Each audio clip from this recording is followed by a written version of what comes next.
Okay, good morning. Welcome to Yeshiva YouTube, Iyun. Today I want to analyze Pesach Shabbos, Parak Aleph, Mishnah Zion. Mishnah Zion is basically a fourth Mishnah, which reiterates the same point as the three previous Mishnayos, that basically Beit Shammai holds that when I do a Maisa before Shabbos, and then Totzah, right, the purpose I'm doing the action for is to create a result, which is a malacha. Or here in this Mishnah is talking about Mir La'akum, where the Nachri is doing a malacha for you on Shabbos, which is an usher to do. So you have to make sure that under normal circumstances, the totzah, what you want to do, the result of what you want to accomplish, can be done on Shabbos. Even though I'm not doing any action on Shabbos, if the guy is going to do hotzah, he's going to carry my object that I just sold him, right, from my house to a public domain, or from a public domain into his house on Shabbos, right? So it's my problem according to Beit Shammai. Beit Hillel says, no, I sold him for Shabbos. What he does is up to him. Even though Totzah, the result is he's going to do a Hotzah on Shabbos, I don't have to worry about that. We possibly like this. Hello. What is the chiddush of this fourth reiteration? I discussed why the Mishnayos Vav, Mishnah Vav has two more reiterations after Mishnah Hey. I didn't discuss Mishnah Vav.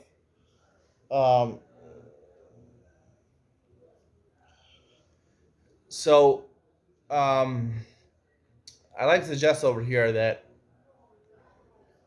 it talks about two things in this Mishnah. It talks about Mir La'akum, right? You're instructing a guy, meaning you're selling it to a guy. He's going to carry a sharab. And Makbiyan Alav, I think, is talking about when you put it on an animal.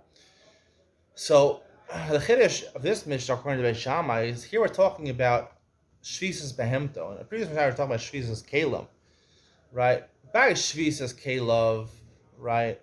So maybe over there, right? Like I explained, Beit Shammai learns, and yesterday I explained, Beit Shammai learns not that the Maisa is what's the malacha. It's actually the bailus over the malacha, the shinoi that you're doing. That's what I'm responsible for. I'm creating a shinoi, and therefore, if I set up something and there's a shinoi on Shabbos, so therefore I'm responsible for that. Because that's what the essence of the malacha is, not the Maisa that I'm doing with my hands, but actually the essence, the shinoi that I'm doing. If it's in my kalim, I'm koneted through my kalim. It's in my kalim, I own it. So therefore, if a shina happens on Shabbos, I'm responsible. Here we're talking about a non-Jew. We're talking about an animal over here.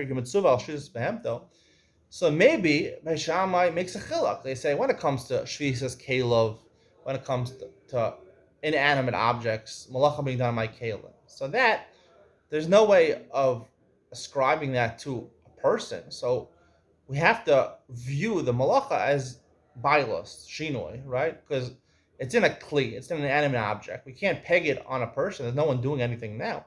So if you hold the shvisas kelav, so therefore you're mitzvah because of the shinoi. And maybe Beit Shammai really holds he's more than Beit Hillel. That really it's the ma'isa, right? If there's no way to attribute it to a ma'isa, the ma'isa was done before Shabbos. So then we take into account inanimate objects. But maybe when I talk about shvisas behemto and shvisas hagoy, you're not allowed to do amir la'akum. So these people are not inanimate. They're inanimate. They're people or animals, right? So therefore, maybe this moda in that case, when we can attribute it to an animate object which has its own maisim, which does maisim, right? So then maybe only he's worried about shizas kalim when there's no maisa, when there's nothing being done. It's an animate object. When there's an animate object, then even he would agree to Beis Hillel that you go after the maisa. And since the maisa of the Jew was done before Shabbos, we don't care about the maisa of the goy or the maisa of the animal. Nonetheless, that's why Beit Shammai says no. Even in these cases where there is an animate object, there is an animate object to peg it on the goy or the animal. Still, it's your responsibility. The shino which happens, the hotzah which the goy takes it out, or the animal takes it out on Shabbos, and therefore, according to Beit Shammai, you're responsible. That's why the chiddush of Beit Shammai in this mission. I hope you enjoyed today's share. See you on the next one.